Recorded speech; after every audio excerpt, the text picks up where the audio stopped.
Hey, Hi Day Psych viewers, thank you so much for always being here with me. I want to start with something honest. Have you ever had a week where technically nothing is wrong, but you still feel off? 痛いYou get up, た go to work, answer emails, even smile at colleagues, but inside you're drained, your energy's low, your motivation's gone, and everything feels flat. I used to think only the big things shaped my mental health, like breakups, career shifts, or major losses. But over time, I discovered it's often the small, almost invisible habits I repeat every single day that quietly shape how I feel. These micro habits can either help me rise or slowly wear me down without me noticing. So today, let me share 8 micro habits that might be secretly making you feel worse, why we fall into them in the first place, and how small changes can help you feel like yourself again. The first is skipping emotional check-ins. For years, I never asked myself, how am I really feeling right now? My environment taught me that emotions were messy, even weak. So my default answer was always, I'm fine. But here's the truth: when you ignore emotions, they don't disappear. They wait. They pile up in silence until they resurface as anxiety, irritability, or burnout.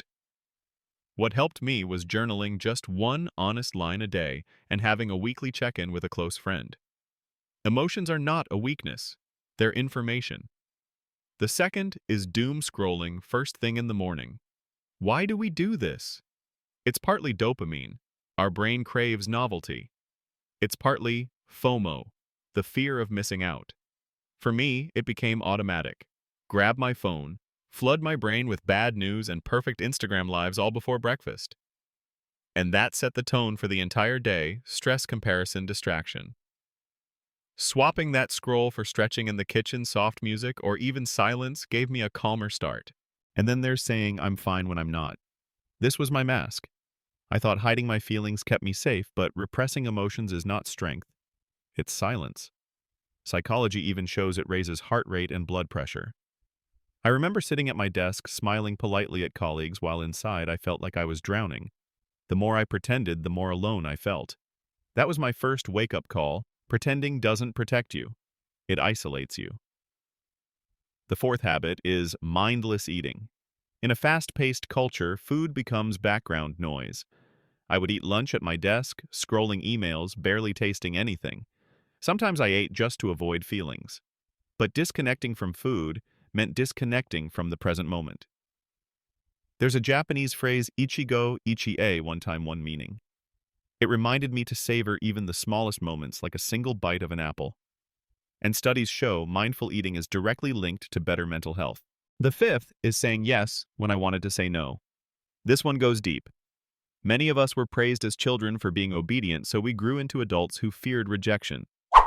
I used to agree to every extra project at work even when I was already overloaded. Outwardly, I looked reliable. Inwardly, I was exhausted. Boundaries are not walls to shut people out, they're bridges to connect honestly. Saying no respectfully is not selfish. It's emotional self-respect. I'll never forget the day I was already drowning in deadlines and my boss dropped another file on my desk. I smiled and said, "Sure, no problem." But inside my whole body screamed, "No, that silent scream is what people-pleasing does. It splits you in two." And the weight of unfinished tasks doesn't just disappear. Psychology calls it the Zeigarnik effect. Your brain keeps those undone tasks active, buzzing in the background like mental clutter. That's why we feel overwhelmed, even when the list is small. What helped me was the 2-minute rule: if it takes less than 2 minutes, I do it now.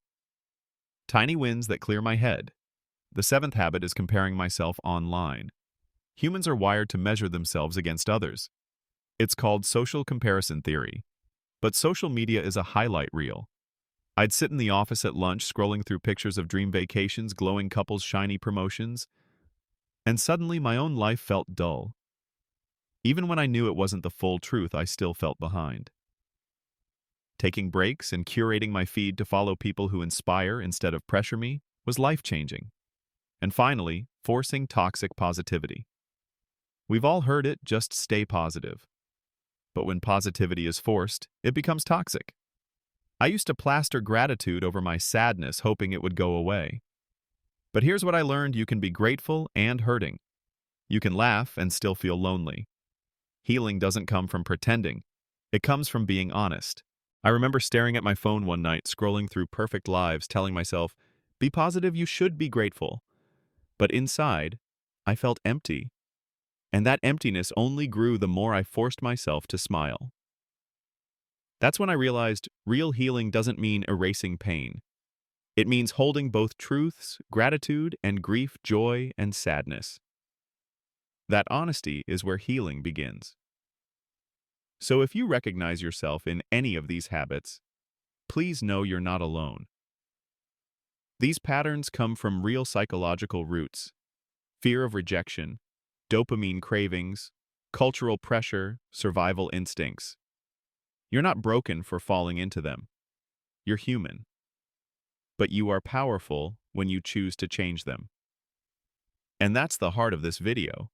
If small habits can quietly push us down, then small habits can also lift us back up. What worked for me wasn't one giant dramatic shift. It was small consistent steps: journaling for 5 minutes, stretching in the kitchen, completing one tiny task, saying no without guilt, and giving myself permission to feel. Therapy also gave me tools to untangle these patterns. Platforms like BetterHelp make it easier to find licensed therapists online, and sometimes that support is exactly what we need. At Hi Day Psych, we're not just here to raise awareness. We're here to build a safe space where anyone from any background can feel heard, where your small wins matter, where you don't have to grow alone. So let me leave you with this. It's not the big things, it's the little ones. Small habits can drain you. Small habits can heal you. Which of these habits do you see in yourself right now? Share it in the comments. You might be surprised how many people feel the same. And if you're curious about habits like masturbation and their impact on mental health, we made a full video on it. It's linked below. Thank you for watching. Thank you for supporting Hi Day Psych. Stay curious, stay honest, and keep growing.